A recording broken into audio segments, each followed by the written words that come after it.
We'll turn to page 5. Page 5 of the place of the non-Bodhisattvas. Refuge in Temple Bodhisattva. I go for refuge until enlightened to the Buddha, the Dharma, the Sangha, while the accumulations of practice of giving and so forth may become a Buddha to benefit all sentient beings. I go for refuge until enlightened to the Buddha, the Dharma, the Sangha, while the accumulations of the practice of giving and so forth may become a Buddha to benefit all sentient beings.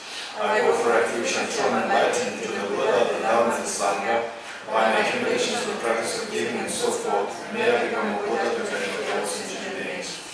Sanya Joda Zoge Jonanda Chanjo Bardo Dani Gyapsochi Age Jinso Gibe Sonamke Koda Penjir Sangye Dropareshu Sanya Joda Zoge Jonanda Chanjo Bardo Dani Gyapsochi Age Jinso Gibe Sonamke Koda Penjir Sangye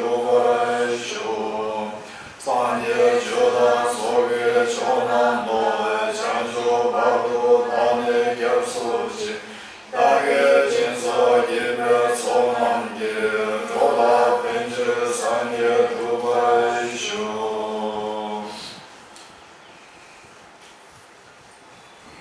Okay.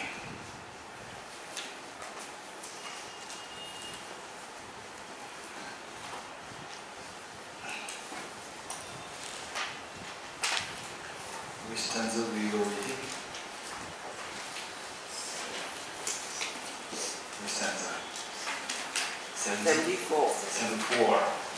Okay, 74. 74. Okay, so the mind, and this is within Buddhist traditions, accepting mind as the self. This is very common. Except for Prasangika, and except for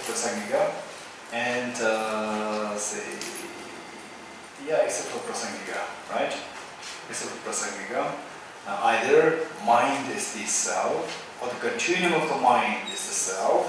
This is the position of those schools.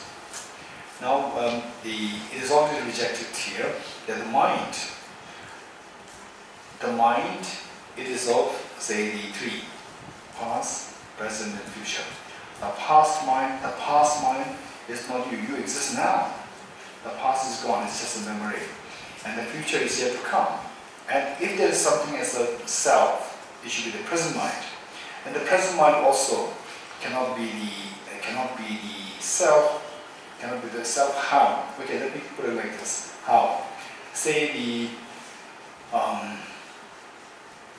what we learned earlier is that if you accept the mind with the self, implicitly you are accepting objectively existing self. Okay, if you accept objectively existing self, then the mind, the self, they should exist objectively. If they exist objectively, right? Objectively means independent of this subject. If it exists objectively, it should be independent of the subject. Then your mind has no role to play for the existence of that mind and the self. Then the mind, or the present mind will move to the past. It is impermanent, move to the past. Then the future mind is yet to come. Present mind will move to the past. Present mind and the future mind, these two are disconnected, because connection is made by the subject. So this present mind, the moment it perishes, the self has to disappear. So therefore, you cannot posit the mind with the self, right? One. Okay, and should you have more questions, right?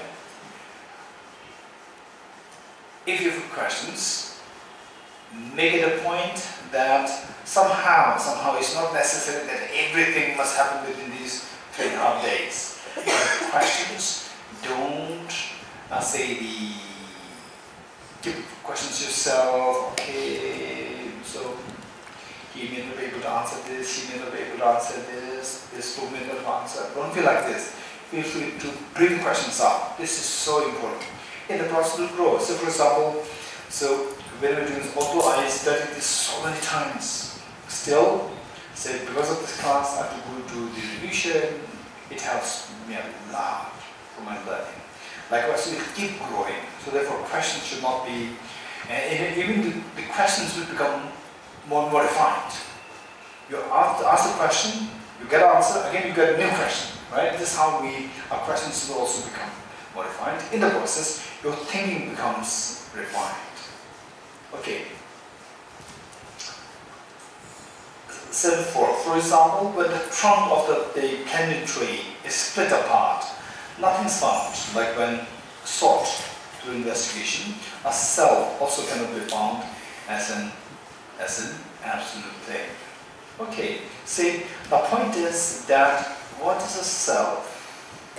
Okay, from what we've learned thus far, tell me, from what we've learned thus far, say, okay, where is Raviji, right?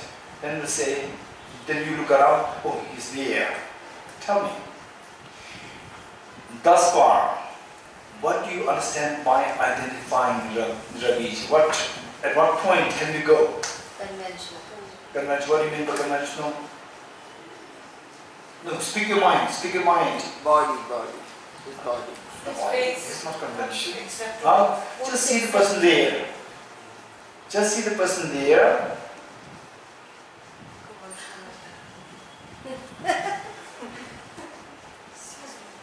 Yes, please come.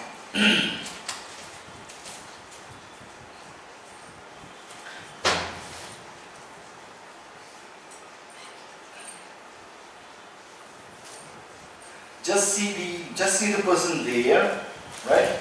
Just see the person there, and that's good enough. This is up to what point we can go. If you go beyond that, then you cross the border of conventionality. This is so important. Keep this in mind, right? Okay. If you cross beyond that, you cross the border of conventionality. If you cross the border of conventionality, what happens? What happens? You don't find anything. We do not find anything. Like the trunk of a plantain tree. Plantain tree, oh, it seems so strong. If you cut it, there must be something stronger inside. You cut it, it's empty inside, it's hollow inside. Right? Likewise, you could explore more, cross the conventionality, nothing will be found. This is not just with a person, with anything. You subject any phenomena to cross beyond the border of conventionality, everything will disappear. Nothing can sustain. Even this mind analyzing, oh, whether should I cross the convention or not conventionality, if this mind is subject to the ultimate analysis, even this mind will disappear. Right? Nothing sustains, nothing can withstand the ultimate analysis. So this is the technical term. Nothing can withstand the technical, nothing can withstand. For example, if there's a wind blowing, no, not wind. Withstand, W-I-T-H. W-I-T-H, withstand. Withstand means who's able to resist, right? If the very strong wind comes, and then the wind actually can throw you away, right? But then you are so strong, you try to sit there, this is known as withstand. So in the face of the tsunami, we cannot really withstand, we will be washed away easily. Likewise, if you subject anything to the ultimate analysis, nothing can withstand the ultimate analysis. What do you mean by nothing can withstand in the face of the ultimate analysis? What do you mean by that? Things are empty of inherent existence. Things are empty of objective existence. Okay, tell me. Say, it's just English. Tell me, nothing can withstand these ultimate analysis. What do you mean by that? When you do an ultimate analysis, you don't find anything. Yes. When you subject something A to ultimate analysis, you're going to find it. It'll disappear, right? Okay. Tell me. Yes, no. Nothing can withstand ultimate analysis. Yes, no? Yes. You agree? Yes. Okay. Emptiness of the flower. Can can it not withstand the ultimate analysis? No. So when you subject the flower to ultimate analysis, what will you find? Nothing. So emptiness of flower comes out. But that's not. So the ultimate analysis has found the emptiness of flower. But then if we further put this emptiness of flower, we will find emptiness If of you don't go further, then emptiness of flower is found, right? If you, oh, very good. The object of investigation. We are talking about if you subject anything as the object of investigation, this is the key. If you put the emptiness of the flower as object of investigation in front of, you bring the emptiness of flower in front of the ultimate analysis, even the emptiness of flower will disappear, and what do you find? Emptiness is the emptiness of flower. Okay, wonderful. Okay, you're getting it? So the key is, it's not that what you have found, is that it's not just what you found, that the object of investigation, that object must be brought as the object of investigation. Then if you find it, if you find that object by the ultimate analysis, that is meaning of withstanding the ultimate analysis, nothing will withstand it. Right? Very good. Okay. And okay, let's say the table.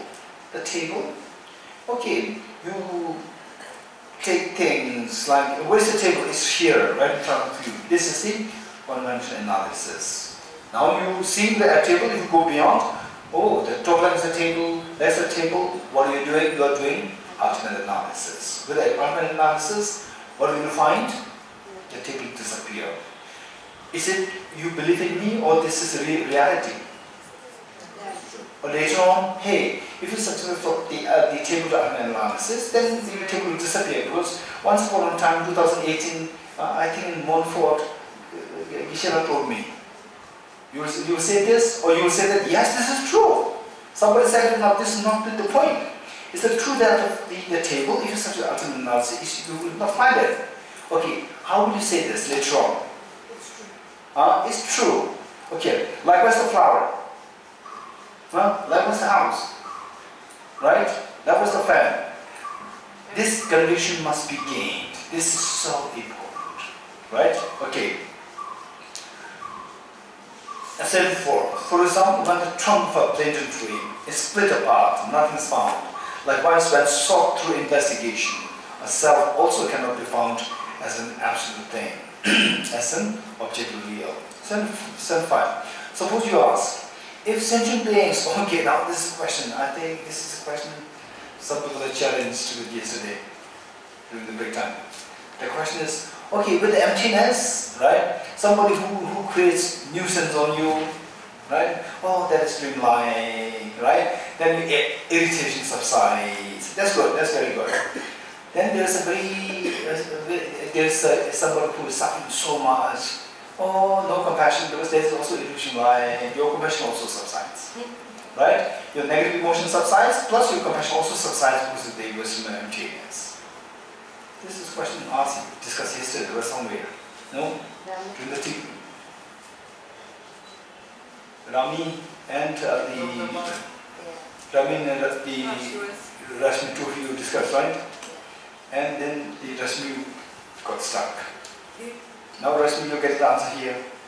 Okay. Yes, Rami. Right? This discussion happened. Yeah, we was discussing. You were saying that somebody was hurting you. You're talking about somebody, if somebody hurt somebody else. Yeah. Right? Yeah. Okay, answer is here. Okay, let's read. 75. Suppose you ask, if sentient beings do not exist, sentient beings to whom you should practice compassion. Sentient beings, they do not exist objectively, right? Towards whom could one generate compassion then? To whom for whom you are generating compassion? If the sentient beings don't exist, it's like a dream. Is like a dream. Then to whom? Towards whom you are generating compassion? Well, the object of compassion, the objects of compassion are those beings, those sentient beings, accepted as existing, for whom we cultivate the desire to achieve the results of enlightenment, and who are imputed by ignorance. You're getting it? Okay, say sentient beings. How this question came up? We said that everything is like illusion. If everything like illusion, then okay, say your enemies, and say the beautiful flowers, chocolates, and so forth. They are all like illusion.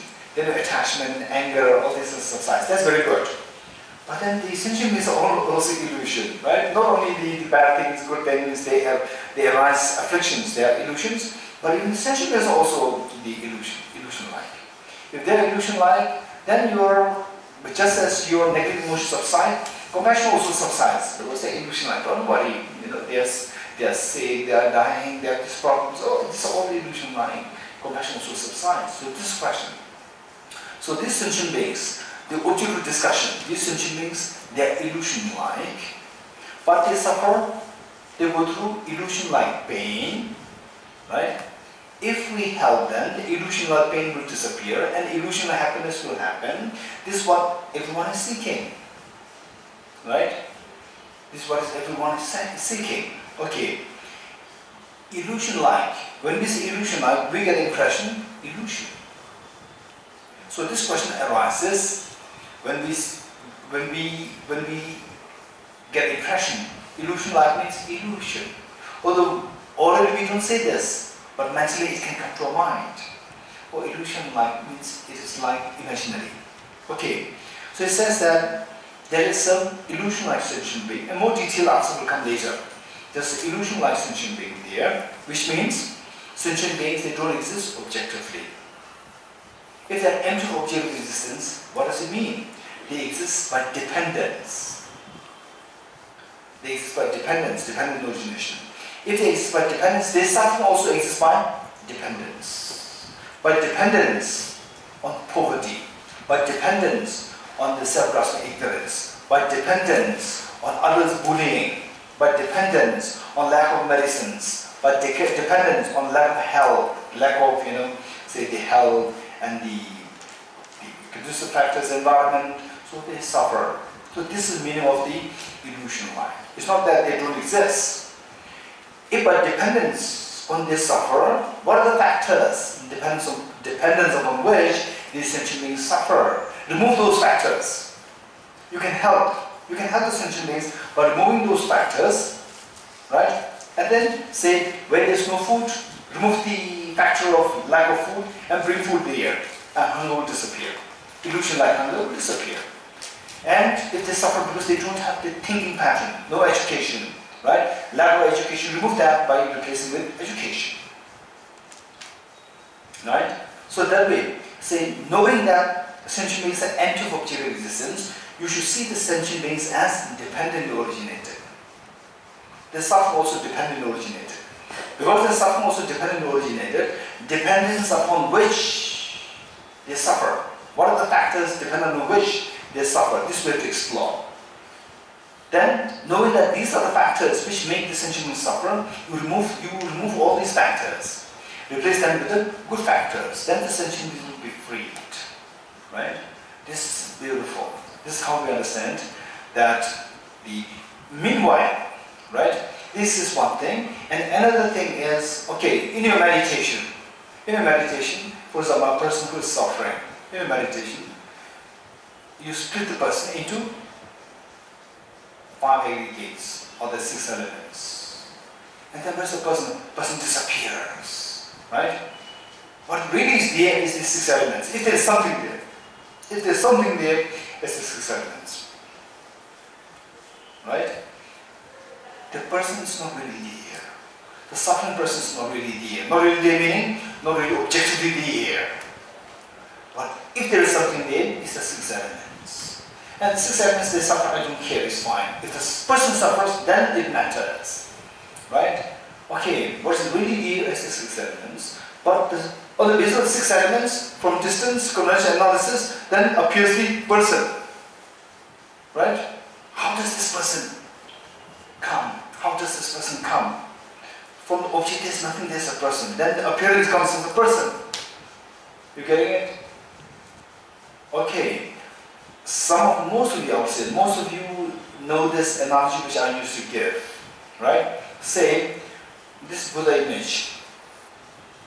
This Buddha image. Say this is made of 200 dots. 200 dots by width, 200 dots by length, right? 200. So you magnify this Buddha image 20 feet by 20 feet. Then how many dots are there?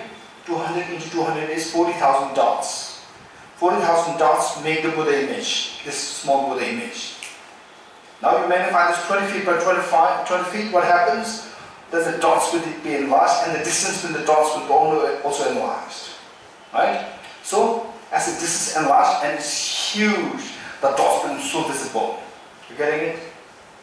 And these dots are made of the demon spaces. These dots are made of the demon spaces, right? So if you look at very close to the screen, you will see 40,000 demon faces. Where's the Buddha? There's no Buddha. And 1 kilometer away, people are making prostrations. Buddham, Charanam, Gacham, right? And people in front of the screen, they are saying, how dare, right? How dare Choe Ling make this big screen with 40,000 dots of the 40,000 demons, right? And then you turn back 1 kilometer away, these people who are showing Buddham, making prostrations. How dare these people, they are making prostrations to the 40,000 dots, of demons? Tell me, what's really here? If there's something named, these are the 40,000 demons' faces. There's no Buddha here. From distance, the people are seeing the Buddha image. Can you imagine that? Okay, now, if you really come here close, there's no Buddha image. So these dots, 40,000 dots, from distance will give you the impression of the Buddha image. Not only Buddha image, look, this beautiful Buddha image. Right? Automatically people fall into the respect, devotion, Buddha Sharan Gacchami happens. Now the question is, on the screen, what is there? Just the 40,000 dots. And within the 40,000 dots, there's no Buddha image. If there is no Buddha image there on the screen, what makes people from distance see a Buddha image there? You are getting it? There's no Buddha image there on the screen, it's just the 40,000 demon faces. Then from there, if what they are seeing is just imaginary, why some of them not see as a flower, some of them see as houses, some of these see as a Buddha? No, everybody sees a Buddha for the image. Why? This question. The dots are arranged in such a way, they have those colors. But there's no Buddha image. Same labeling. Okay, let's say the Ganga River Ganga, right? When human beings look at it, we see plain water. And the Devas and Devis look at it, they see nectar flowing. And the hungry ghosts, they look at it, they see pus and blood flowing. You're getting it? It's the same object. It's not that the dots are arranged in such a way that water will appear. If it appears in water, it should not appear as nectar, it should not appear as a pus and blood. But the same arrangement of the molecules will appear as pus and blood to some people. The subject's mind is different. Not a perception. Good. So which means that what you're perceiving is not really on the water, on the object, no, right? So therefore the Buddha image that the people from far away is seeing is not actually on the screen. It's just your perception. You getting it? Likewise, if this is the case, then say when you look at each other, okay, look at each other. Look at the person. Look at me. Right? Okay, when you look at the other person, you see the other person in particular form. You're getting it? Particular form.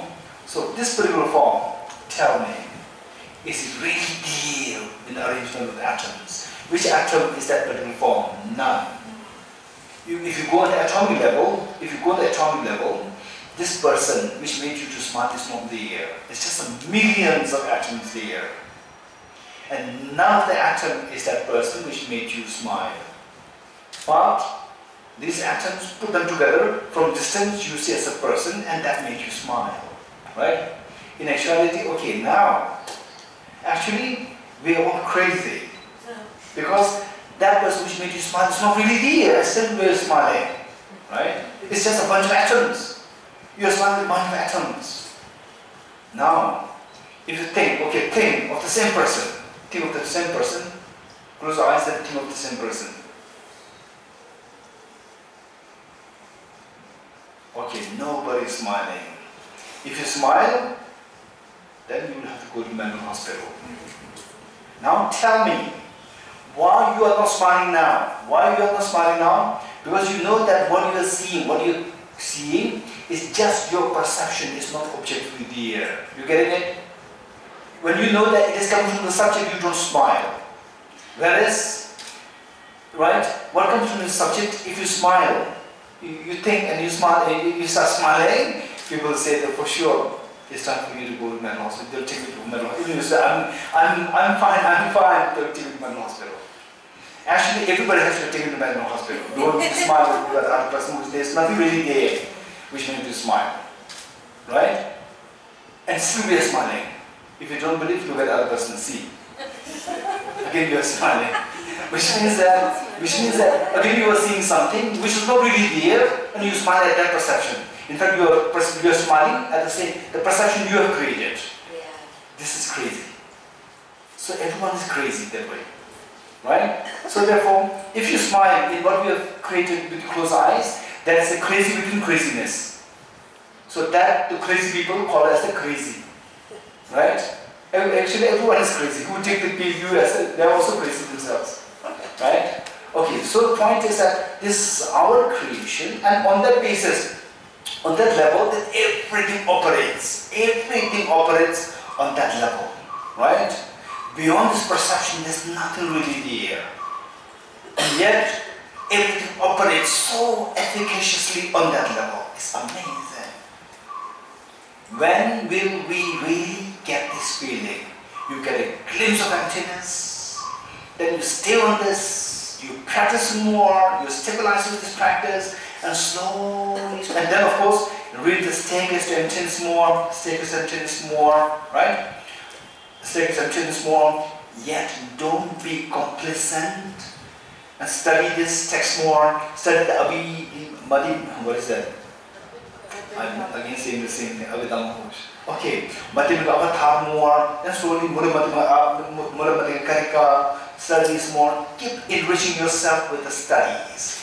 Keep enriching yourself with your reflections and meditations. And slowly your experience will become more and more stable. Then you realize that what I'm seeing is not really there. 100% what I'm seeing is not there. 100% is not there.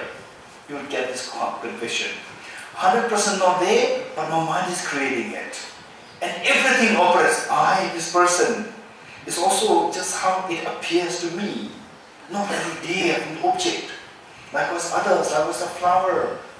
Likewise the fan. Without this fan, which my mind is creating, the sweat which my mind is creating will come about. Right? The efficacy of the infallibility of cause and effect. Infallibility of cause and effect operates on this level, just this illusion mind. Right? This is so precious. Then when you think of the emptiness, goosebumps will come in the body. Okay, empty the flower comes to being because of the petals. There's no any flower, there's just sun, goosebumps going. And even the petals, they're also dreamlike. It gives you more goosebumps. And the petals made of the atoms are also dreamlike. They will give you deeper, more profound goosebumps, right? So this is how it will go. And then as it becomes more stable, then the emotions will be changed from deep within, like the change happening in the bed of the ocean, right? Okay, superficially emotions can arise, a little bit of anger, a little bit of attachment, distance can arise, but deep inside you become very stable. And from there, then the stability will build up from within, right? This is so precious. And then what can otherwise easily stir you for small reasons, easily stir you with irritation. After a while, you realize that these things don't happen. You're very stable, calm, right? Wow, it's amazing. What a change. Is it because that I have more gray hairs coming now? And no, it doesn't guarantee. Even if you become older and older, right, these emotions become more and more active.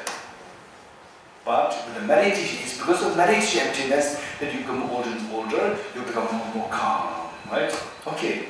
In fact, it's very interesting. When I was in my 20s, maybe 21, 22, 23, how many of you know about Sara Institute in Dharamsala?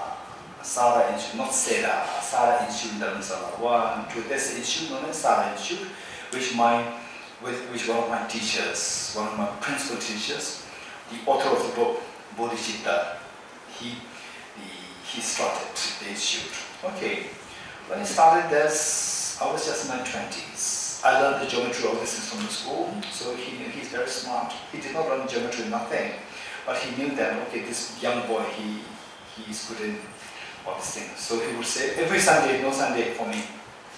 Sunday is the only holiday, no Sunday for me. Sunday, oh, now today I can do this holiday. Dorji, come with me to Sara. Right? So I have to go with him. And what he does, that he will go to the empty land, which the institute bought.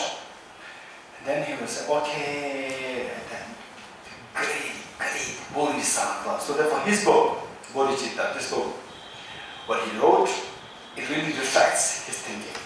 He's like, great Bodhisattva, right? He was already, I think he was already in his 60s, and I was just in my 20s. And Sara was a very hot place as compared to the upper Dharamsala. Then I was in my 20s, physically very strong, still very healthy, but he was already in his 60s.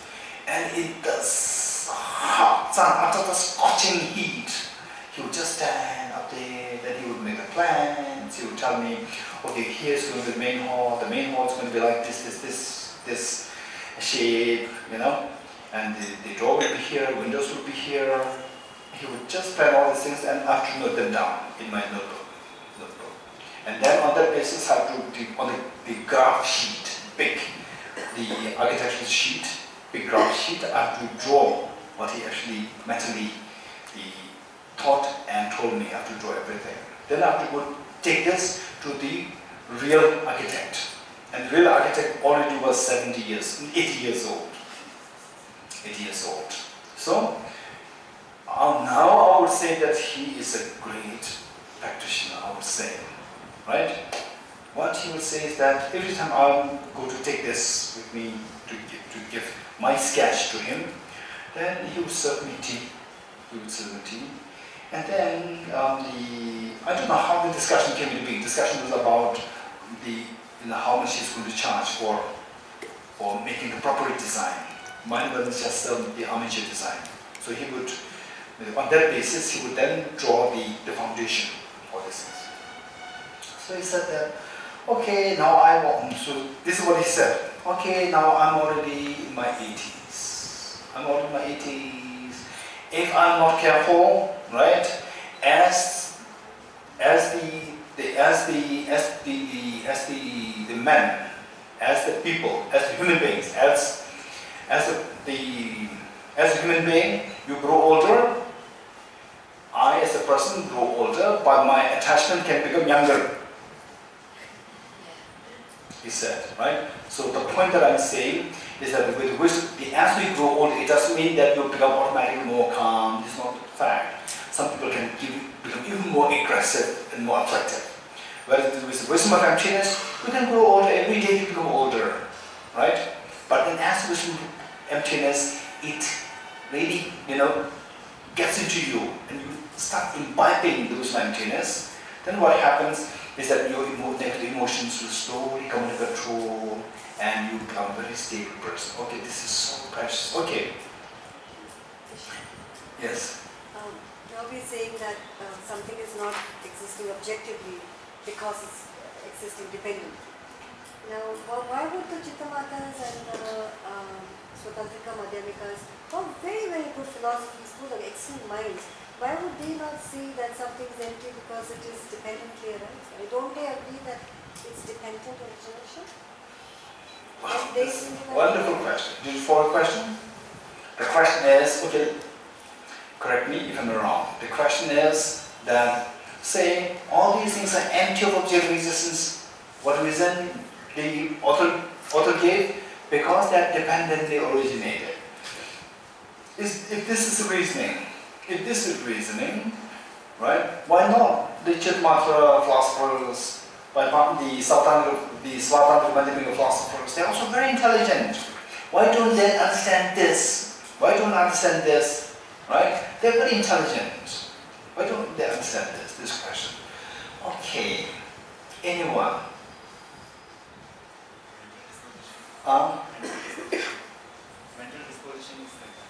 Mental dispositions. Okay. They believe in some intrinsic essence. They believe in some intrinsic essence. So for us it's very easy, right? Things are dependent on it, therefore there's no objective existence. It's so easy for us. We also believe in essence. They may be more smart than us, but we got it very easily. They couldn't get it. We haven't got it, Geshela. Okay, so tell me, why? Well, many Buddhists have a glimpse themselves, that experience of emptiness themselves. And then we got the glimpse, right? Yeah. Wow, we are smarter. Okay, what? This is a big Sometimes they are Buddhas, they have the Prasangika view, but they teach, talk about... Okay, that is different, right? That is different. But who are seriously into this, that's, no, the mind is the self. Right? I guess they will change their opinion once they have studied it. Okay. So in the beginning they may be... Okay. This morning, do you remember what I said? The practice of the bodhicitta, the practice of wisdom and emptiness, we included that in the form of prayer. What prayer we said? Next slide. Throughout my future lifetimes, may I be guided by the Buddha Shakyamuni, so that I will not be separated from the two bodhicittas even at the cost of my life. We included that in prayers. Why? To meet with that teaching is very difficult. If these great scholars, if they meet with the teaching, they'll get it right in the air. Right? What teaching did they meet? What teaching did they meet? They met with the teaching that, yes, something is there. Objective things are there. What is not there is autonomous substantial reality is not there. This is what the teaching that they met with. For example, just recently I met one incredibly great, worldly renowned quantum physicist. You're getting it? Quantum physicist. Worldly renowned quantum physicist. No doubt his intelligence and my intelligence, if compared, his one is far greater. No doubt. I'm not just joking. Yet, right, because he did not meet with this teaching when two of us are discussing, I could easily see where he is, what level of seeing things objectively real he is into. I could easily see that. Not because I'm smarter, I'm trained in this, I met this teaching. He did not meet with this teaching. Intelligence-wise, he is much more intelligent. Had it been the case that he got opportunity as I got in this teaching, by now he would have realized emptiness very easily, right? So the point is, meeting with that teaching, that is difficult, right? So for example, say I met one physicist, and I'm with a physicist, he may not be a professor. I met one neuroscientist who is a professor in neuroscience, and yet having a very strong blind faith in, some concepts. Physicists having blind faith. Neuroscientists having blind faith. These things are there. Not because that they are not intelligent, because they met with such a teaching, just from the childhood they were taught this blind faith and they stick to this. Okay, this is unfortunate. That's the point. So therefore, right, it is, for example, I'm got the great opportunity to have met with all these great teachers and to get the opportunity to be very open-minded. I learned this lesson, for example, from His Holiness the Dalai Lama and from my teacher, Geshe Damdul. Such open-minded, right?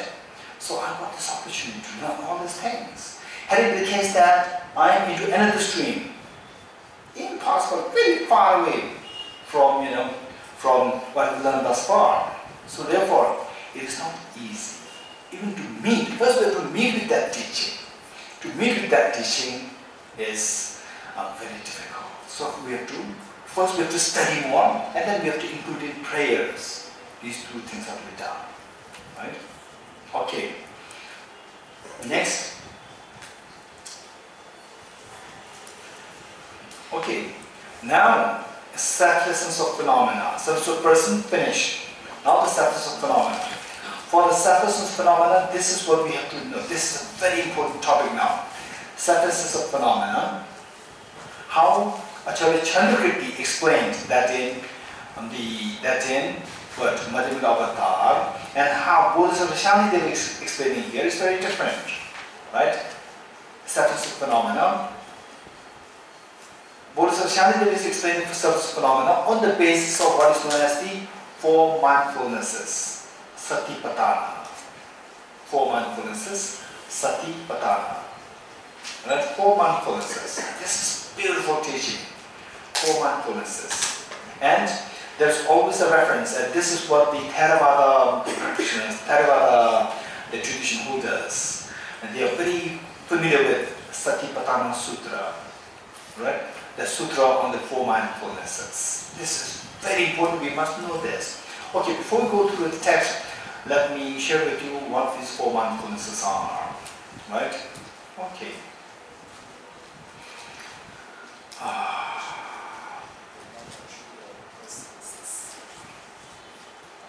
Not finished.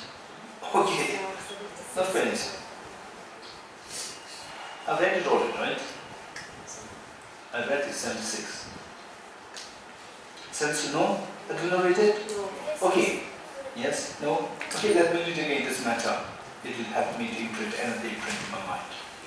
76. Suppose you then ask, who owns a... Yes, I do not read it. Yes. Say, by practicing compassion, then what happens? Your compassion grows. Your compassion grows. And then this compassion will lead you to generate bodhicitta. Then bodhicitta will take you towards gate, paragate, parasamgate, bodhiswaha. Bodhiswaha is a fruit, one fruit. Right? It says, who owns the fruit? If nothing exists objectively, you also don't exist objectively. You as a practitioner in compassion, you do not exist objectively. You are like an illusion. If you are like an illusion, then by practicing compassion, bodhicitta, gate, paragate, parasamgate, bodhiswaha, the fruit, the bodhiswaha, who owns this fruit then? Right? Who owns this fruit? Because the person who should be owning this fruit, who should be achieving this fruit of Buddhahood, bodhiswaha, this person is also illusion-like. Right? Who owns? So this is the opponent's view. Who owns the fruit? If there were no sentient beings, meaning that how I can achieve the bodhiswaha initially started with the compassion, practice compassion. Practice compassion should come from seeing beings, wishing beings to be free from suffering. There should be sentient beings who are suffering. If the sentient beings are illusion-like, then we cannot have a feeling of compassion. If the compassion is not there, bodhicitta cannot be there. Without the bodhicitta, gate will not happen. Without the gate not happening, then without the gate happening, then the bodhiswaha will not happen. Then the fruit will not happen. Then who is there? Who is going to experience the fruit? Okay, this is one way. So it says, suppose you then ask, who owns the fruit if there are no sentient beings? Well, fair enough. But this is accepted on the level of imputation by ignorance. Sentient beings, do they exist or not? Yes. They exist. Then why are you saying they are illusion-like? Why are you saying they are illusion-like? Because they don't exist objectively. You can say it again. Do sentient beings exist? Yes. Yes. Then why are you saying that sentient beings are like illusion, everything is like illusion? Why? Because they are empty of objective existence. Just as illusion comes from your mind, everything it comes into mind by subjective imputation. Right? But with the subjective imputation, illusion like sentient beings still exists. It's not that they are totally not, it's not that they are like imaginary. They exist. Okay, this is who owns the fruit if there are no sentient beings? Well, fair enough, but this is accepted on the level of imputation by the ignorant. Right? So what is really there, if there is something there, it's the 5 aggregates of sentient beings. 5 aggregates. Otherwise 5 aggregates, then your mind, subjectively you see a sentient being. Yes? Right? This is how sentient beings appear. And sentient beings operate on which level? On that appearance level, on that perception level. Beyond that, there's no sentient being. Beyond that, nothing's really there. Say, on the basis of 5 aggregates, then the sentient being appears to your mind. Who's suffering, that appears your mind, right? And then you try to help the person. It's quite scary. It's quite scary. You may, there's a tendency for us to fall into nihilism. Quite scary. But somehow, through consistent effort, you realize that, okay, there's nothing really there from how things appear to me. There's not really there. Yet it appears, right? Yet it appears. On that appearance level, things operate. You're getting it? Okay, this is, if you get to this level, it's tremendous relief will come to us. Tremendous relief. When you don't get it, somehow you go beyond that. That's objective existence. The moment you go to objective existence, you are trapped in so many contradictions. This is why in the lower schools, except for personality, there are so many contradictions. Somehow there are many contradictions. When you're able to say that things operate just on the conventional level, many problems will be resolved. Okay. Well, fair enough, but this is accepted on the level of imputation by the ignorant. So what made me see? What made me see that these 5 aggregates, what is really, if there's something there, 5 aggregates. Then from the 5 aggregates, from distance, sentient beings appear to me. Like 40,000 dots, from distance, Buddha image appears. You're getting it? And the Buddha, and the what? The image of the flower does not appear. Image of the house does not appear. Image of the Buddha appears. You're getting it? Because there's an imprint. There's imprint within us. Imprint within us, which makes us to project the Buddha image there. Which makes us to project the sentient beings there. Which makes us to project a land there, heat, cold.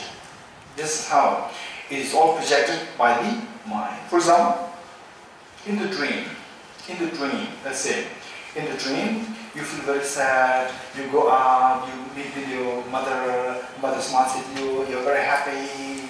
Okay, tell me. You wake up. Now I ask you, you met your mother in the dream. You said yes. Is that the real mother? How did this mother come to see you?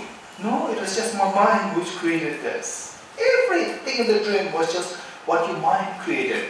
Likewise, right? Likewise, our mind is imputing a sentient being on the basis of the 5 aggregates.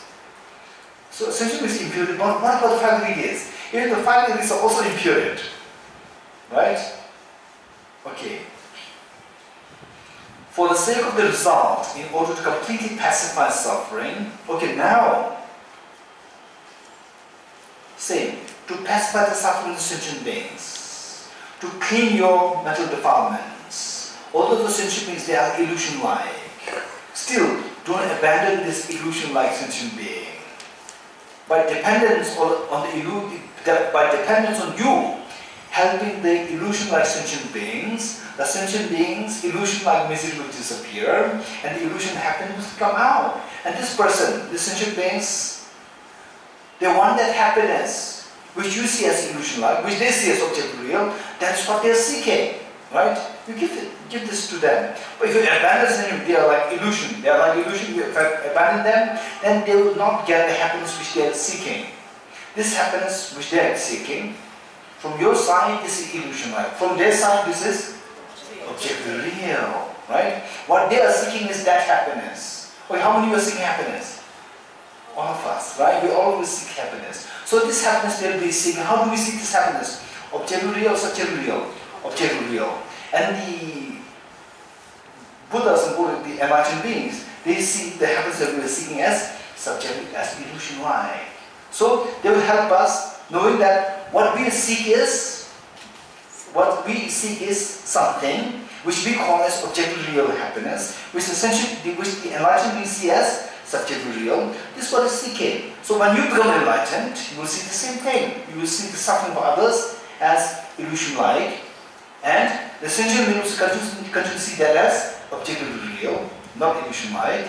So this is what they are seeking. Give them what they are seeking. From your side, that you see as illusion-like, give that so that they are happy, they don't suffer. Right? So this is how, on that level, on the illusion-like level, then things operate. Then you see no contradiction. At the moment, we see little contradiction. Right? Little uneasiness, not really contradiction, little uneasiness, because we are so addicted to seeing things as objectively real. Right? Okay. For the sake of the result of helping the beings, in order to completely pacify suffering of the sentient beings, do not abandon the sentient beings which are illusion-like. Right? Those aspects of the path which have an element of ignorance. Element of ignorance meaning, what makes us to see there's no sentient beings there objectively. Then on the basis of these 5 aggregates, then your mind imputes sentient beings. What made you to impute the sentient being? Imprint of the ignorance. Imprint of the ignorance. That ignorance makes us to impute things. Okay. When you become Buddha, imprint of ignorance is not there. What will you impute? You will not impute anything. But you will not see sentient beings, you will see sentient beings. How? Okay, sentient beings as seen by Rashmi. Sentient beings as seen by Rahim. Not as sentient beings as seen by me. Right? From your side, imputation stops. Because imputation is done by the influence of the ignorance. Because ignorance is gone, stage of ignorance is gone, so the imputation stops. But the Buddhas will see only the illusion-like sentient beings. They don't really exist objectively, but they are created. Say, for example, if you could remember the analogy that I gave you earlier, Dr. Anita, please tell me, what is that? What kind of diseases are there which made me to hallucinate? Many diseases. Let me give me one example. Mental illness. Okay, let's say mental illness. With the mental illness, I hallucinate. And Dr. Anita senses that I'm hallucinating. Then what? Okay.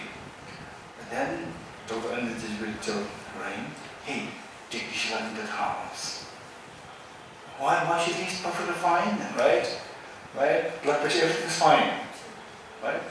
Okay, so Rahim did not see that I'm hallucinating. Dr. just sees that I'm hallucinating. You're getting it? What kind of hallucination? I shout, oh, there's a tiger here, right? Okay, schizophrenia, right?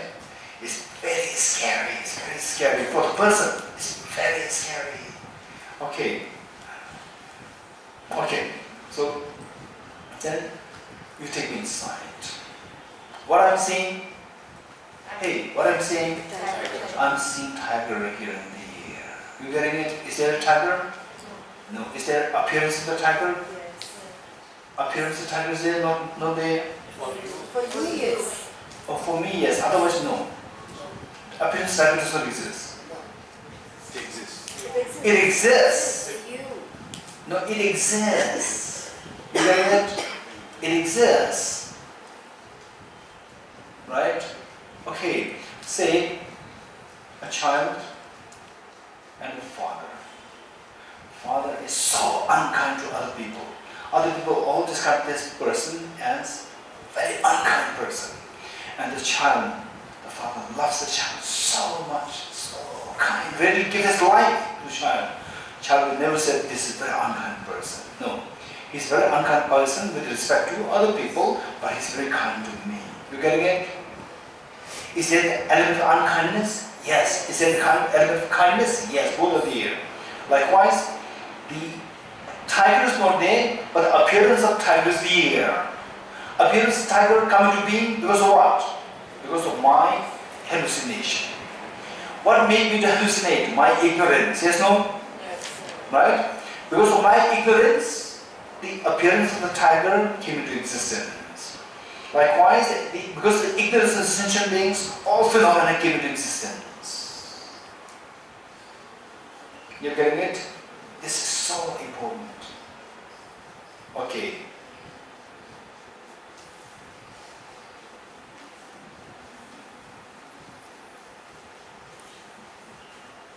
Okay.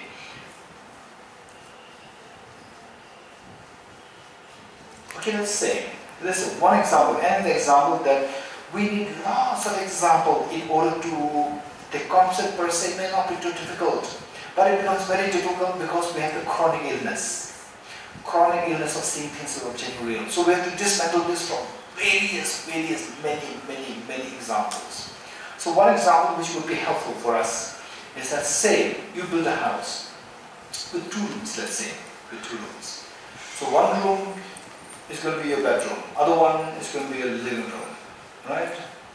Okay, which is your living room? Oh, I've never even thought of this. Yes, I just built 2 rooms, right? Okay, let me see. So the room was built, room was like this for, only built for 10 days. Already finished for 10 days. Still you have not decided which one will be bedroom, which one will be living room. Okay, the one on my right side, facing the house, one side has more light. So that is my living room. From today onwards, the room B becomes your living room. Room A is your bedroom, right? When the 2 rooms came into being, when? 10 days ago. But when did the bedroom came, the living room came into being? Only 10 days after, right? What made it become a living room? Is it because that room said, no, I'm the living room? Room did not say this. Who decided? Your thought decided. Now from next time onwards, you see this room B, or this is the living room. This is the living room. It will intrinsically appear as the living room. In actuality, from the object, there's nothing as the living room, bedroom, whatever. It's just your thought which gave it, and then we are trapped by this. Right? Okay.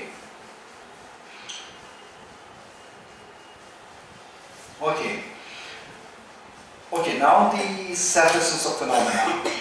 Self-essence of phenomena explained on the basis of the 4 mindfulnesses. 4 mindfulnesses, there is a specific sutra on this, Satipatthana Sutra, right? Satipatthana Sutra.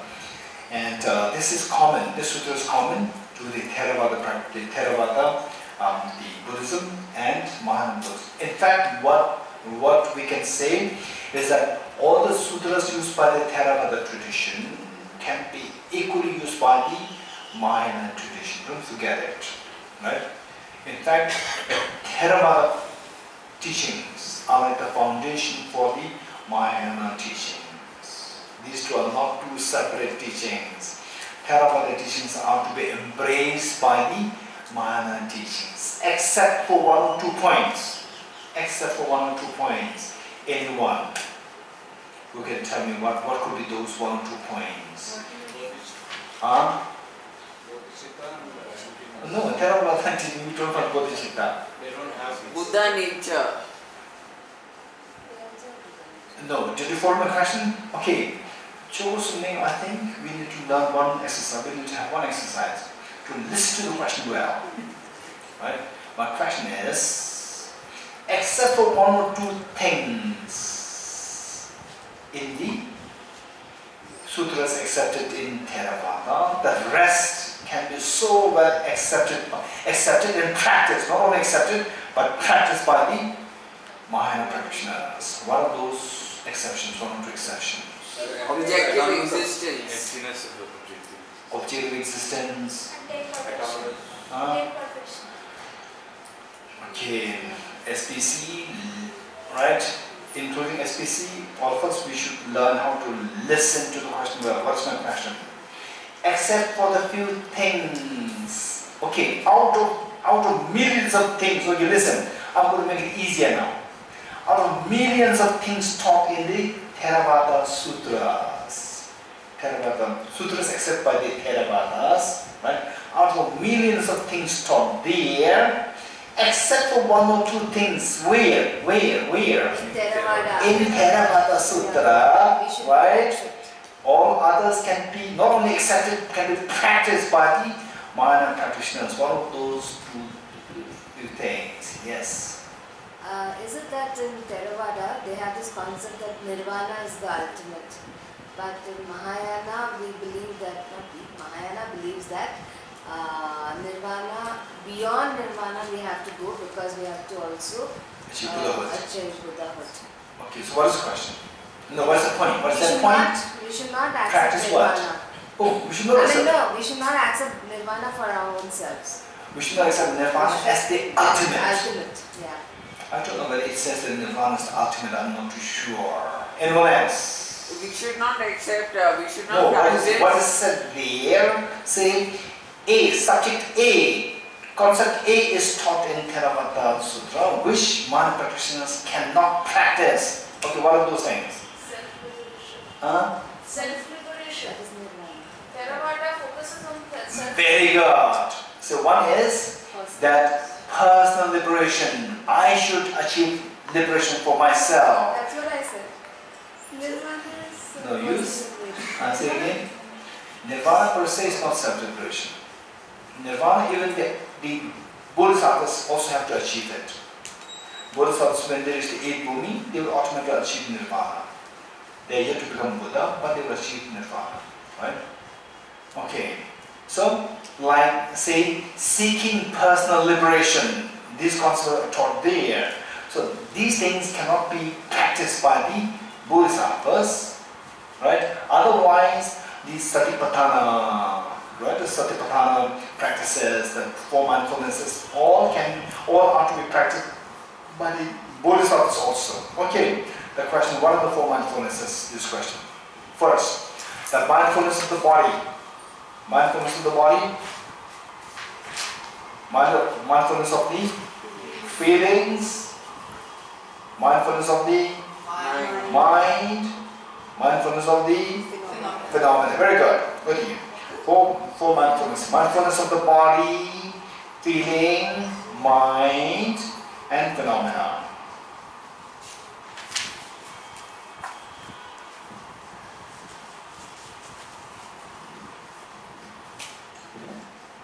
Okay, mindfulness of the body, feeling, mind, and phenomena. Four, right?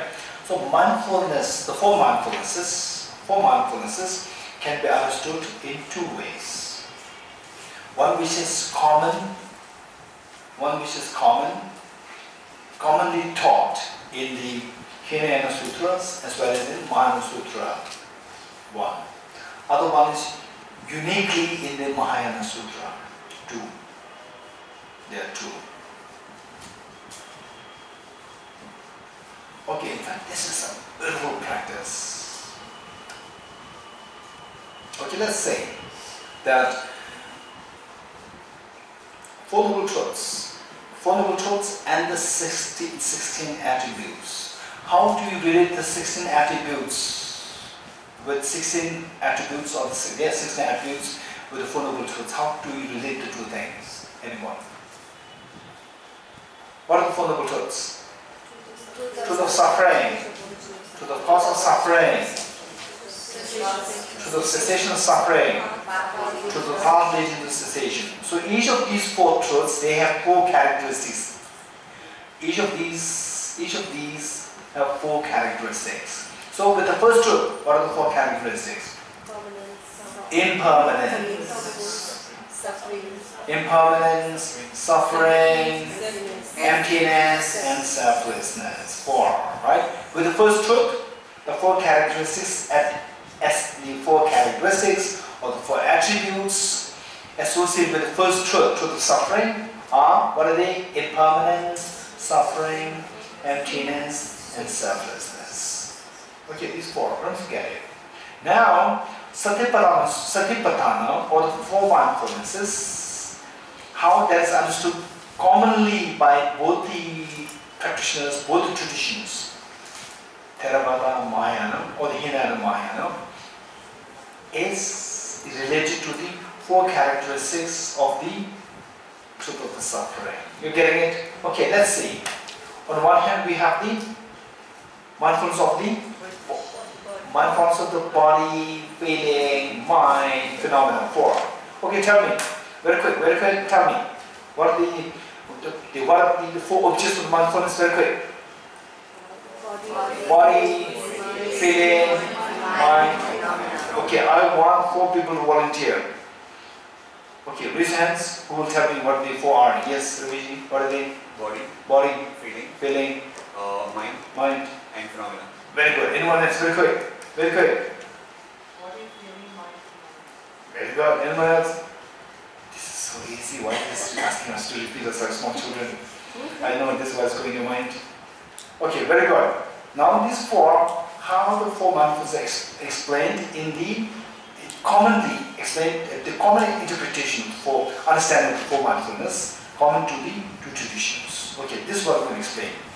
Body, necessity for the body, feeling, mind, phenomena 4, and the 4 characteristics of the truth of suffering.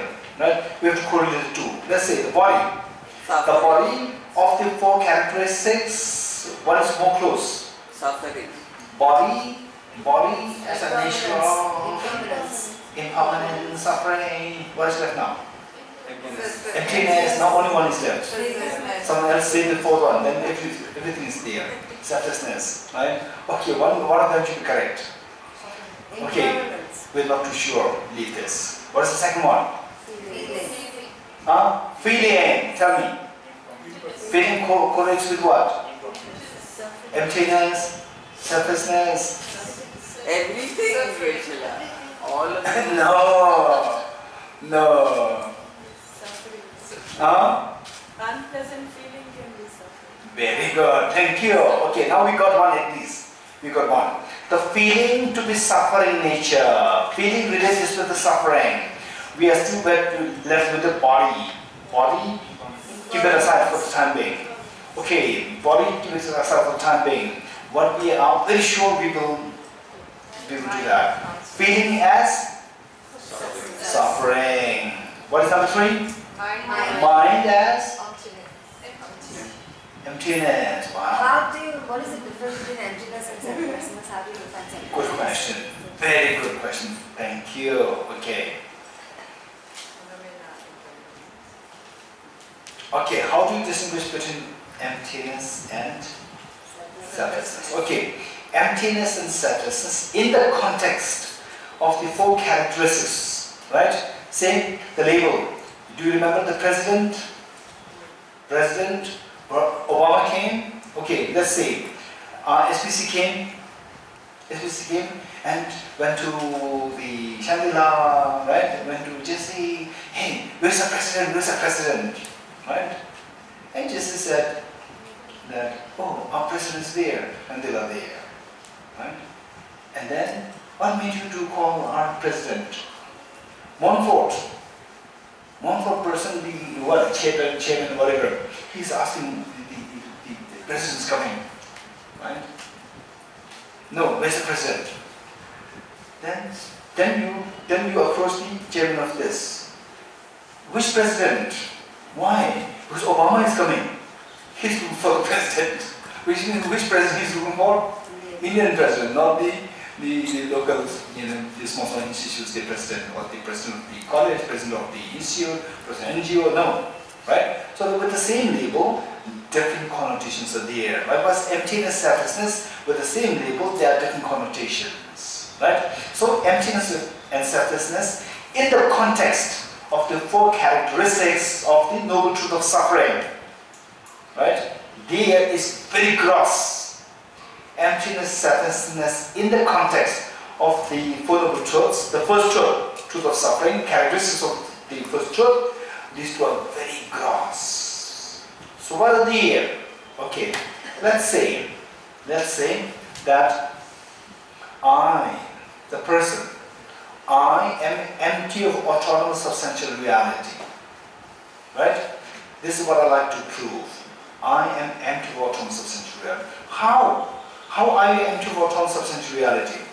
I'm empty of autonomous substantial reality because this I, right? The autonomous substantial reality self, such autonomous substantial reality self,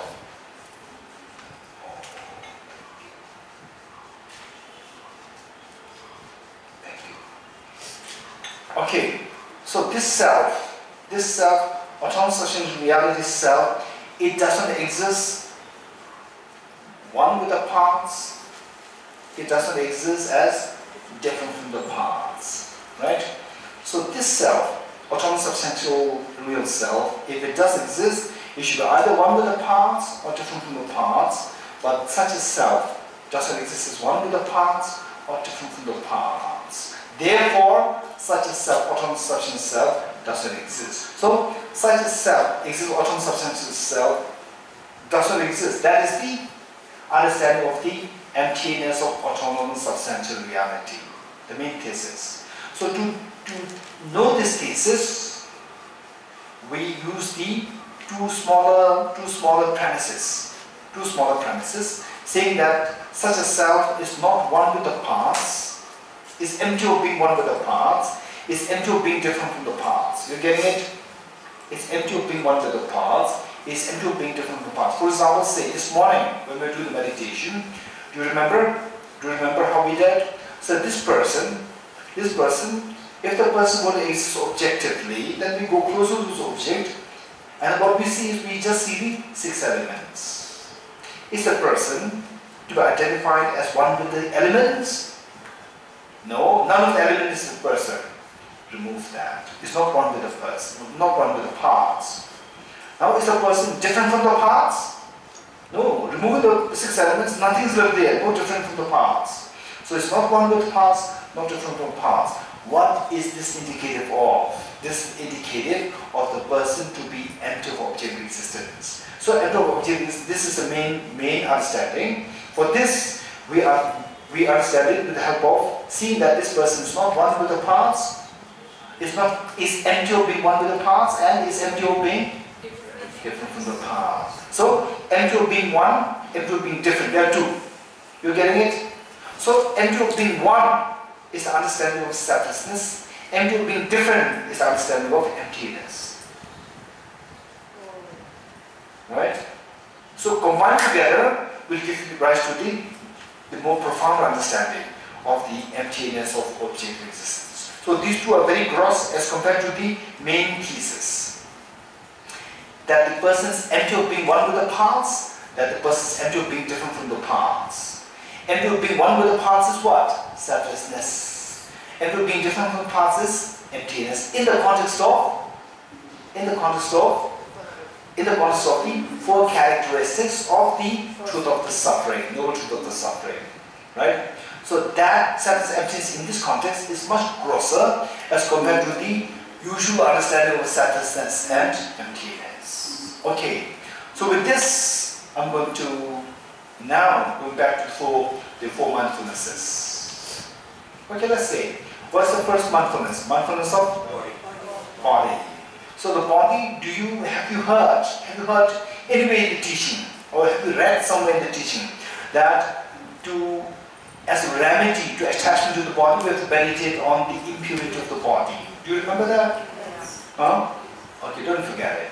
If that's the case, impurity, impure nature of the body, ugliness of the body, impure nature of the body. So for that, what has happened is that we have the feeling that, okay, my body is dirty, but I am clean, right? So my body is different and I'm different. these two are two different things, not empty or being different. Right? So when you say the emptiness, emptiness means what? Hey, emptiness is called as what? Empty of being different. You getting it? Empty of being different means these two are not different. My body is dirty, never mind, but I'm clean, right? We have this innate feeling, right? I am very clean. Okay, so we see my body and myself as different. So these two are not different. These two are actually not different, right? Okay, so the impurity, meditation impurity is related to which concept of the four? Which of the four? Self-essence. Which of the four? Different from the parts is emptiness. Different from the parts as you define as Emptiness, very good. These are not different. Empty of being different, which means these two are not different. We see these two as different. Right? We see these two as different, and we have to know that these two are not different. These are empty of being different. So, right? So with the body, when you meditate on the impermanent, the impurities, just as the body is impure, I'm also impure because these two are not different, right? Empty of being different. So that's emptiness. So with the emptiness, it will link you to the impurities. So the body as impure, emptiness. Emptiness referring to what? Impurities. This will connect you to the impurities. And the feeling as suffering nature. Now what is the third? mind. Mind as Selflessness. okay. Impermanent. Impermanent. Very good. Mind is impermanent. Okay. Never mind. I'll explain this. What's number 4? Huh? Phenomena. I want out the different with parts with body. So one is body, which is different with I. Okay. So basically, we say we have an innate feeling that our body and I, although my body is dirty, but I am clean. You know, this feeling is there with us, right? With us. So we see the body and I as two different entities. So what we're learning is that it is empty of being different, right? Empty of being different. Meaning that just as the body, because these two are not different, just as the body is dirty, I'm also dirty. It's not that. Or just because the other person's body is dirty, other person is dirty. Because that my body is dirty, I'm also dirty. These two are empty of being different. So I and body is similar in this case. Similar meaning these two are not different. Same, are not different. Not different. Keep this clear. Don't say one. One is the problem. Because it's not one with the parts, no different from the parts. Not one, not different. Because not different, because these two are not different, if the body is dirty, the self is also dirty. So here we are positing I is a self. But the body is the self. This is what he's saying? No, I and body, these are the two Yes. entities. Yes. So here body is one entity and I is a mind plus body is I. Okay, who's that? Mind plus body is it? This I is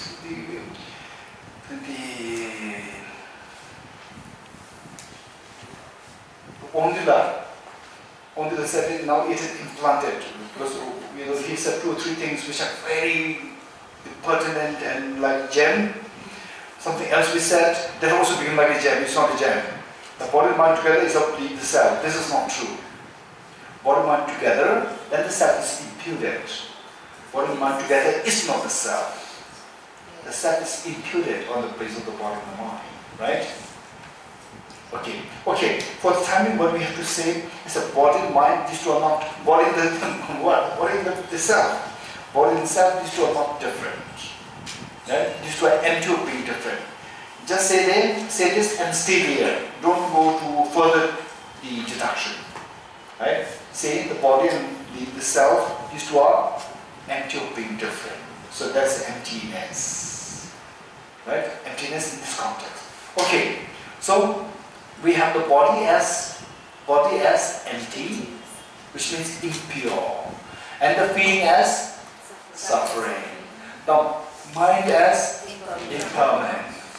Then this self as self, or the phenomena as selflessness. Okay, this is so important, right? Okay, let me give an example. Let's say that chocolate, Swiss chocolate, right? Swiss chocolate. Okay, Swiss chocolate. You see the Swiss chocolate, and your mouth waters. Wow, which means attachment arises, emotions arises with the Swiss chocolate. Okay, tell me, this chocolate is a physical form, body, physical form, right? And actually,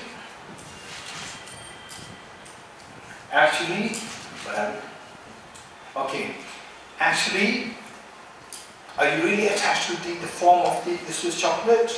When you see the Swiss chocolate form, your mouth waters. One, this physical form, right?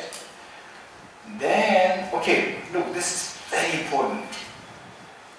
Then what you say is that, oh, I like to have this. Your mind is involuntarily pulled by this, I like to have this.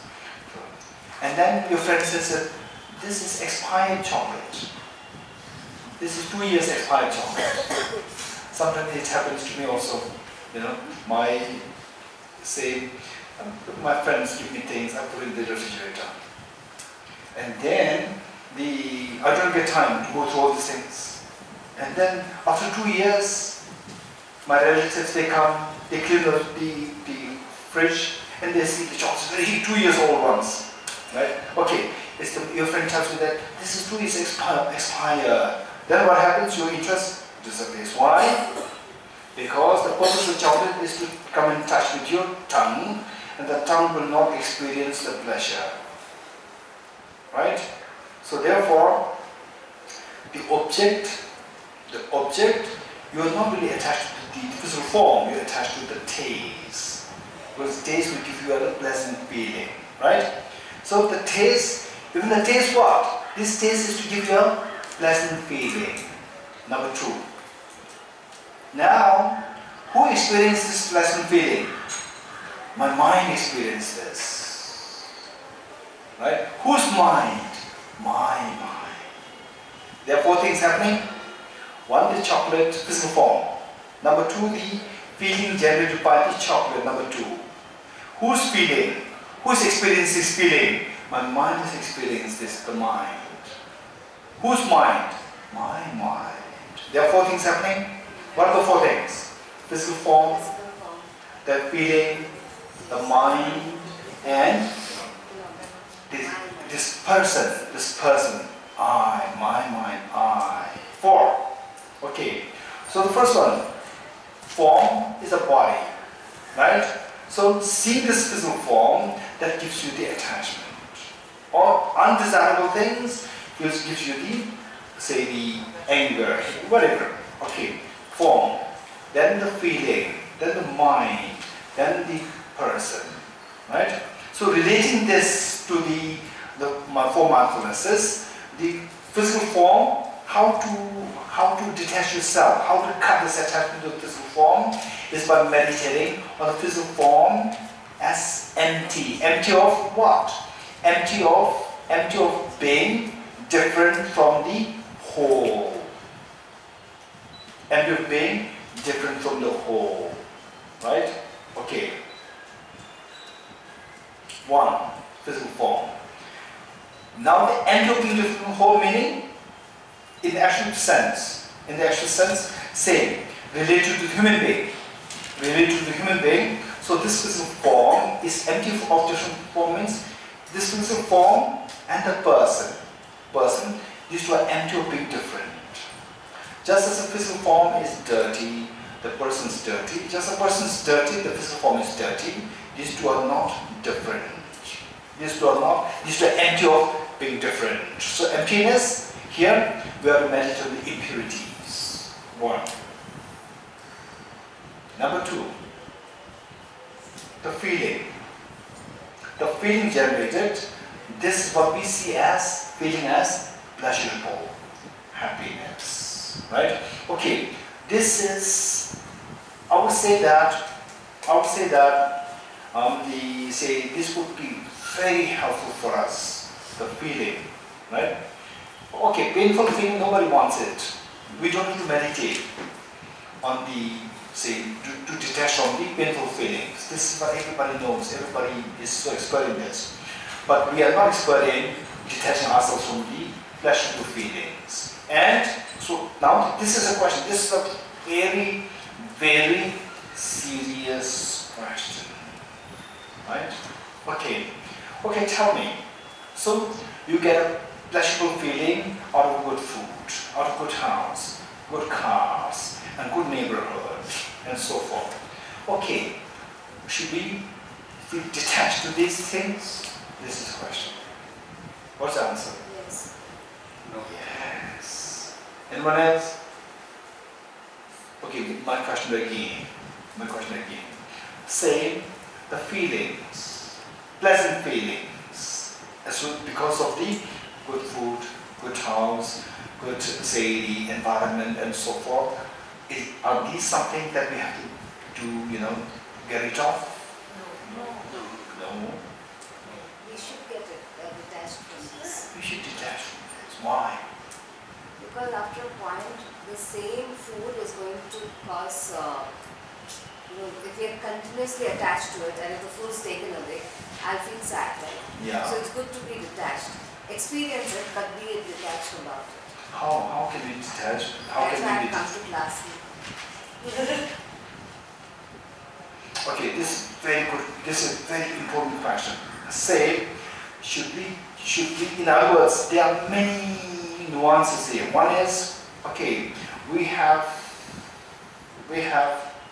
get pleasant feelings. Body feelings, we get pleasant feelings. The pleasant feelings associated with anything, right? Food, house, neighborhood, whatever. Are we to be detached from this? This is the question. One. Number two, are we to give up these feelings? Number two. What's your answer? Yes. Yes. Anyone else? One, we should be detached, but we should not give up. Okay, we should be detached, but we should not give up. Okay, now there's the nuance coming up here. The nuance coming up here. There is no need to be. There is no need to avoid them. At the same time, we should be attached. Okay, there is no need to avoid them, but If something generates a lot of attachment, you should keep away from okay, keep away from those things which can strong generate feelings. excessive strong feeling of attachment. Keep away from this. Otherwise, Use those things, but be very detached about it. okay, there's no harm in using them, but don't feel attached to them. Feel detached.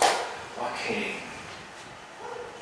Yes. In our prayers, we say that may all sentient beings be happy. Wonderful.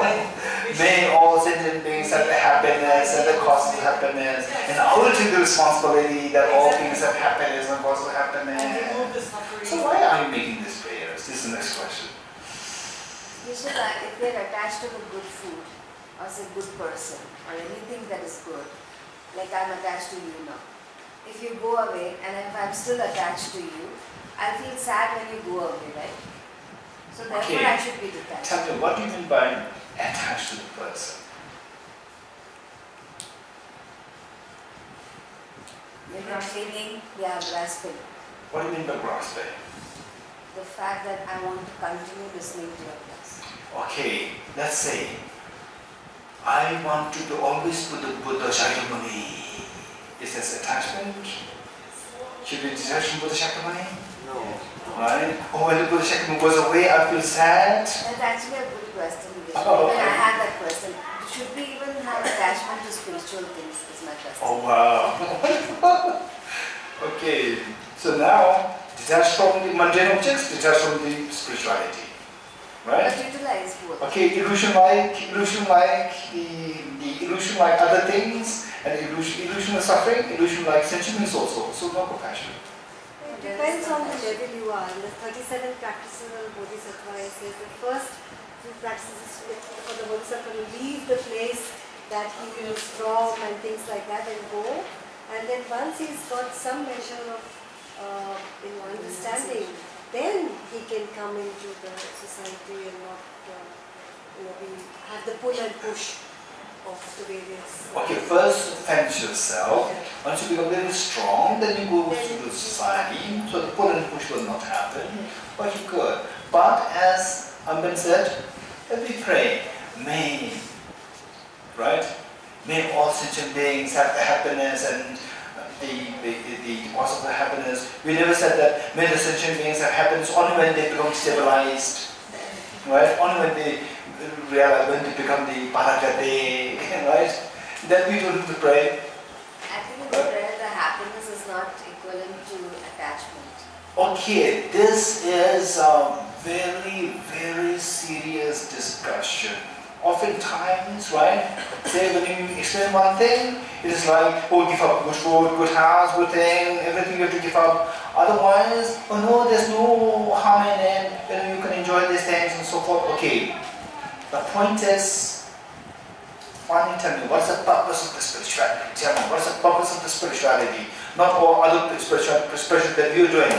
What is that? Happiness. Huh? Happiness. To acquire happiness. Okay, so some of you say to acquire happiness. Rashmi, tell me, what do you think, from your point of view, what do you think is the purpose Of spirituality.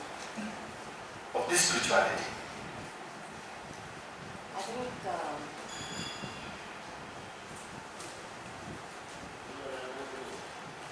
to stabilize the fact that everything is illusion-like and keep that at a steady. Why do we need that? Why do we need to Because see otherwise we continue getting attached, and then the moment it doesn't serve our purpose, we continue feeling So which means you And we don't, continue okay, on this which means you don't want to be, you don't want to feel attached to something.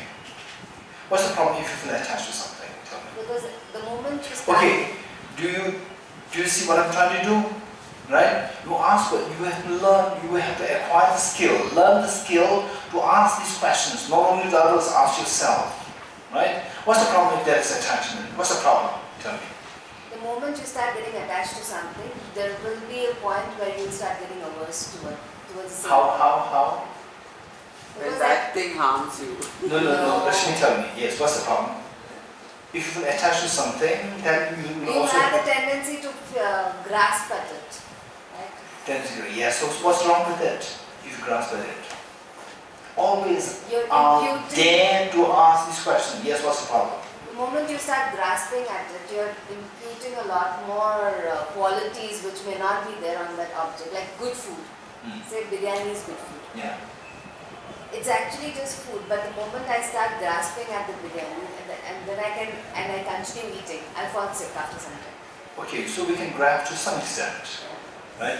But Okay, till I'm maintaining like 60 kg, is fine, I can eat, right? Okay, now if I eat a little more than this, then it can cholesterol will happen. put weight or cholesterol will happen, I'll stop it. If this much you can do is fine, there's no problem with this. Grasping to that extent is fine. No, that's not grasping to that Then- extent. Being detached towards it. And Okay, using it. the point is we should be very clear in our mind why I go to Choe. Right? This is so important. I have so much of happiness. Choe, please teach me how to get into my happiness. How many of you went to Choe because of that? I have so much of happiness. I don't know how to get into happiness. Please teach me how to get into happiness. Please teach me how to get rid of suffering. So the happiness. How many of you are attached to Choe because of that? With this motivation? Richard? No? Jesse? No? Rami? Not of the happiness. Okay, so look, now the point is, okay, look, this is the point. Finally, there's nothing wrong with happiness. Okay, to make it very direct, there's nothing wrong with happiness. Happiness is what we want, but your relationship with happiness, it can create problem on you. your relationship with happiness can cause problem on you. So we should know what kind of relationship I should have with my happiness. Right? Okay. Now, if the relationship creates more problem on you, that relationship, that happiness, relationship with that particular happiness is not really happiness, it's a misery for you. Right? Where there's no there's no misery as a consequence of this happiness. What's wrong with it? It's fine. You're getting it? Okay, now the point is, okay, say,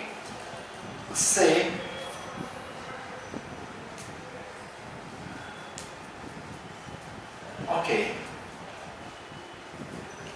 in fact, there was one doctor, I was so fascinated. And I didn't see the doctor. I heard about his methodology. Once there was a highly accomplished and great teacher. And he was suffering from diabetes. And he was suffering from tuberculosis. And he was taken to a local hospital. And the local hospital, how the doctor treated the teacher was that because he's diabetic, right? Oh, you cannot eat this food, you cannot eat that food, you cannot eat this food, you cannot eat that food, this food, right? Because you're diabetic, your sugar can go up. Okay. Because he's suffering from tuberculosis, he should be on the heavy antibiotics. Isoniazid, rifampicin, what else? Ethambutol, right? Heavy antibiotics. Then the teacher, because no food, right, becoming thinner, because a heavy diabetes becoming more and more dizzy, right? In just few days' time, the person just went to such a, say, weakness. And then a very thoughtful person said that no, something is wrong with the treatment. Then instantly taking the teacher to another hospital. There the doctor says, what's the problem? He's diabetic, he has tuberculosis. Right? So the doctor said that, okay, so you give any food he will not. No, he's diabetic, he cannot eat this, who cannot eat this? Because the first doctor said it. He cannot eat this, he said, don't worry, I'm telling you. Give him any food he likes. Right? And his sugar will shoot up. Don't worry, we can give the insulin. Right? Then the food was given. Anything that the teacher likes to eat, given. And the body is getting energy. And the medicines really works. Medicine start to work, and then when the sugar what hits or the rises, then insulin given. And then the teacher lived for another, I think 10 or 15 years extra. Otherwise, the next few weeks will disappear. So the point is, tell me that for this teacher, when on the tuberculosis medicine, right, when these the antibiotics, he taking the food which can increase his diabetes. Taking food, is it good or bad? So good and bad, it is contextual. In this context, in the context of him, where the need of the energy is there, where the medicine has to work, the body is to be strong. In that context, it is good, it's not bad. You getting it? Where he doesn't have to go for, say, the heavy medication, then it is bad. You getting it? So therefore, for us, somebody, right? Okay, who's so keen on, say,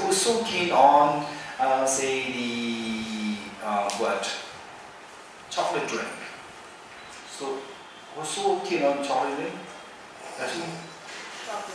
Chocolate, not chocolate drink. Somebody who's so keen on chocolate drink, right? okay, I come to check for something, I want spirituality, I want to know emptiness, right? Hey, emptiness, the purpose of emptiness is to finally get rid of attachment to all the things, right? So anything, right? Give up your good house, chocolate drink, I have to give up. Sorry, then I will not come to Choe anymore. Right? So this person will be severed from the whole spirituality because of your being unskillful. Right? So it has to be done gate. Don't expect to take a person from gate to Bodhisattva directly. Right? Gate, paragate. There are so many things where we need the skillfulness. Right? So for that person, when the one step is taken, that is amazing success. Don't expect the person, right, to take all the steps. Finally, the job is that we have to make the person such that whether the person is in the best of the happy places, good food and so forth, the person is not affected. When a person does not have these things, the person is not affected. This is what we have to, this is how we have to help the person. You getting it? That you have good food, you're a little afraid, oh I'm attached to the food, you're not getting good food, when you crave for the food, you're always in problem. With good food there's a fear. With no good food, you crave for it. This is a pain going there. Whereas you with the good food, enjoy it, it's fine. Still you're not attached to it. When you don't have good food, still it's fine, no problem. That you're not affected with the food, without the food. With good environment, without good environment, you're not affected. This is the greatest gift for the person, if you're able to help the person in that direction, right? So whereas the point is, that is very true, that when you're always in a good environment, good food and so forth, you will not have the resilience to face the challenges of life. Even a small challenge is a big problem for you. You cannot bear it, right? Okay, so therefore, we have to, if you really want to help others, we have to somehow teach the person, eventually teach the person how the person is not going to be affected mentally when you are in a good environment, when you are in a bad environment, that your peace of mind is not stirred. This is what we have to teach. You getting it? Okay. For that matter,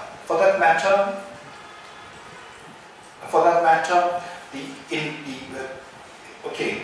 One assessment that I like to share with you is that the good food, happiness, there's nothing wrong in it.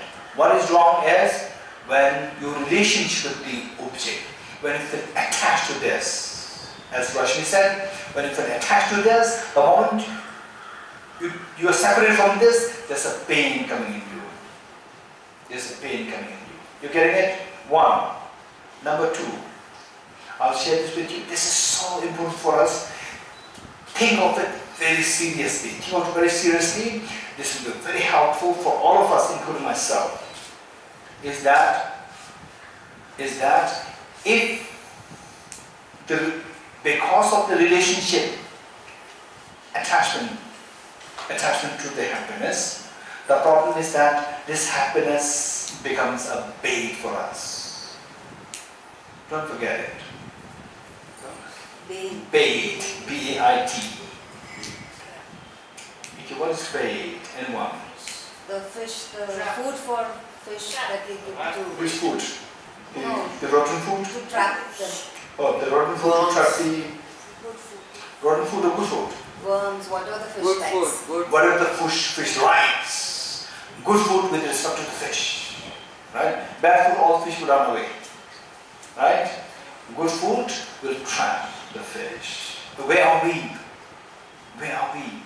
In divine Buddha pure land, or we are in samsara? We're in samsara. Who forced us to in samsara? Somebody with a gunpoint.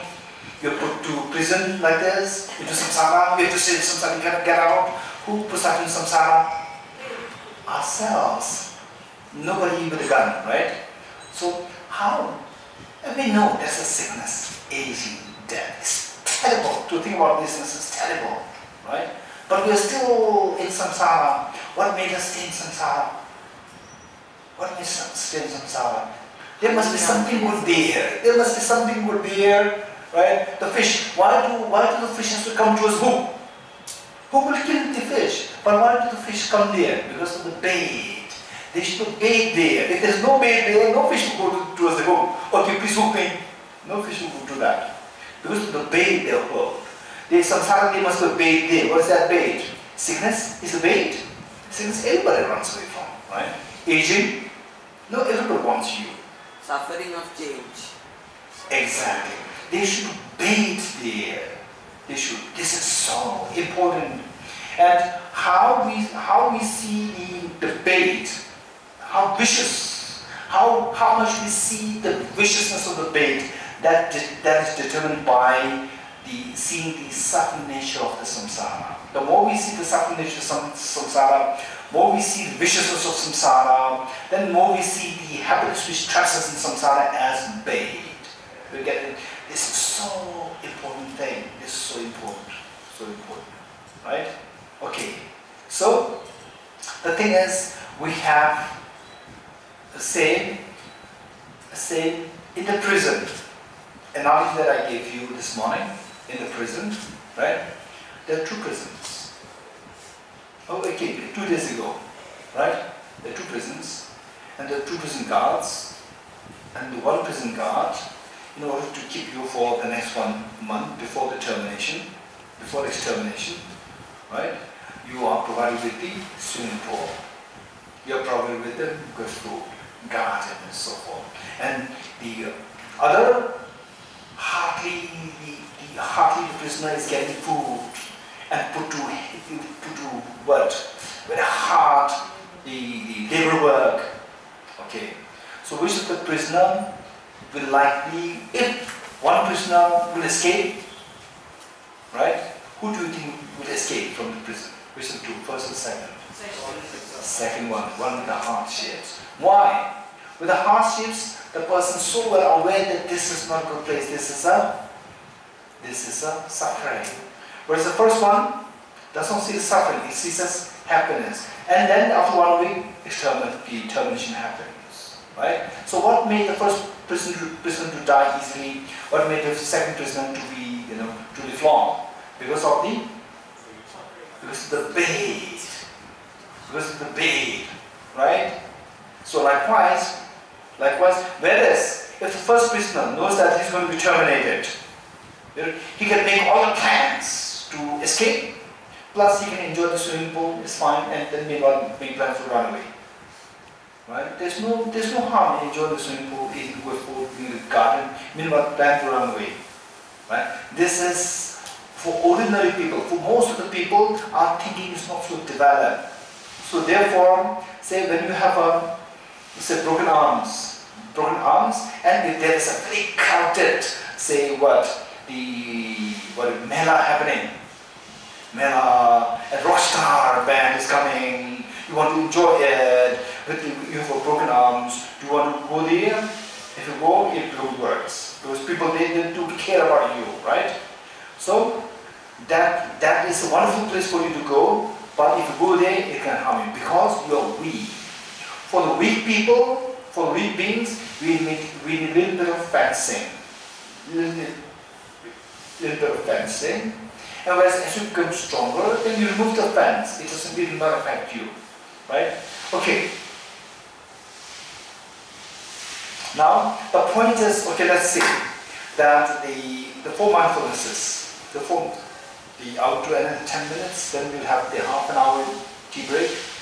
Okay, the 4 mindfulnesses, which is common to both the Theravada practitioners and the Mahayana practitioners, is what? To see the body as empty and impure, and the feeling as suffering, and the mind as impermanent, and the phenomena as selfless. You getting it? Okay, so this is what we should be meditating, right? Okay. Okay, let's say that, the external physical body. External physical body, we attach to this. This, if we see this as impure nature, that is the empty nature. Empty meaning, empty being different from the whole. Empty nature, just as the person is dirty, the body is dirty. Just the body is dirty, the person is dirty. Impure, right? Impure, then our attachment to the body decreases. So this attachment is actually what? It's a feeling, the feeling that we have. So this feeling, pleasant feeling, is actually a bait. Number 2, the bait. Bait means,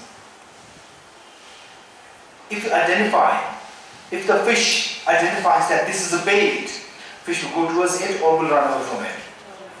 Run away from it. This is what, even look at the animals. Animals, right? The rat with a cage to arrest it. There's food there. Rat will not easily go there.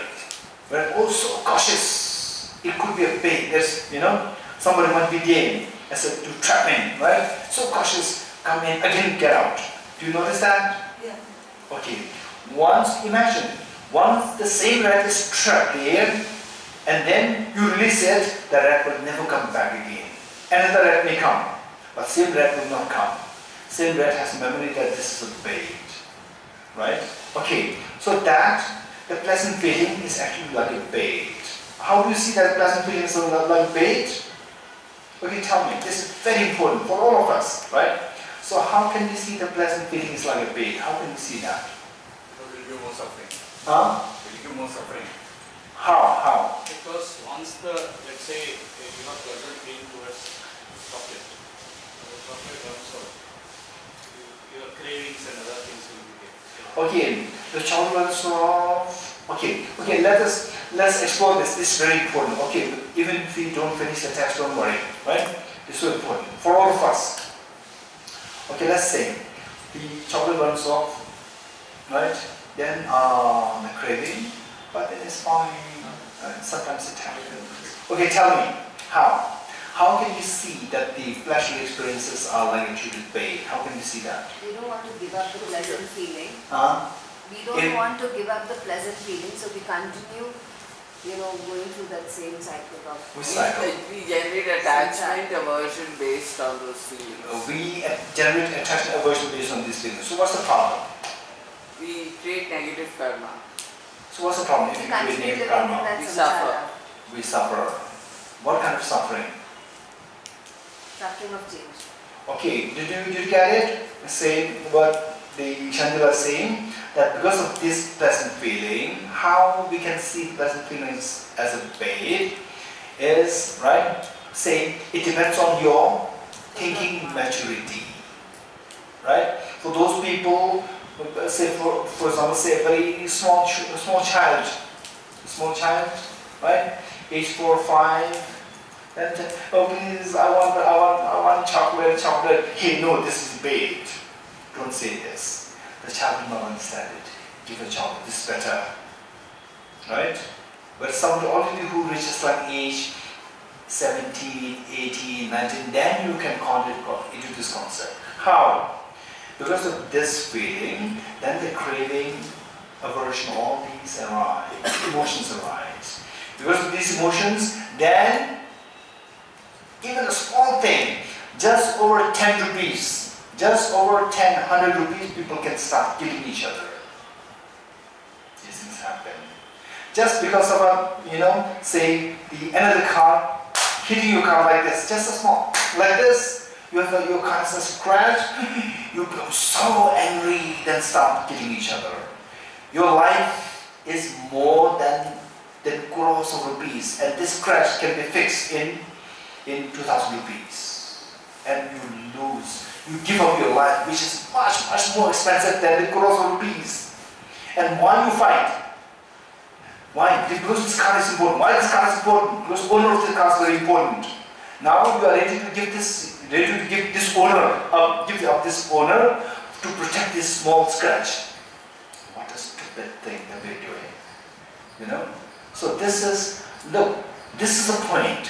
So therefore, it depends on the maturity of your thinking. So we have to take the person, let the person be more and more mature. When the person is a little more matured, then we see that these feelings, they give rise to the emotions of attachment, aversion. And emotional aversion, attachment, aversion gives rise to the contaminant karmas. And these contaminant karmas will give rise to all the miserable experiences of sickness, aging, death, and being killed, right? So for example, in the five-star hotels, right? In aquariums, crabs, a fish, that go, except they crash, and just so alive, we remove the limbs and put it in the boiling. Just imagine, right? And oh, this is it. We will never take birth like this, right? Okay, but in Syria, what's happening, right?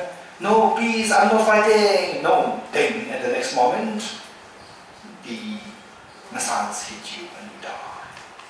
And you die. In some cases, your limbs gone, right? Throughout your life, whole your life, you will suffer without limbs. This is happen.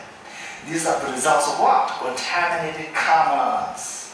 What made you go for this contaminated karmas? Because of the emotions of attachment, anger, and jealousy.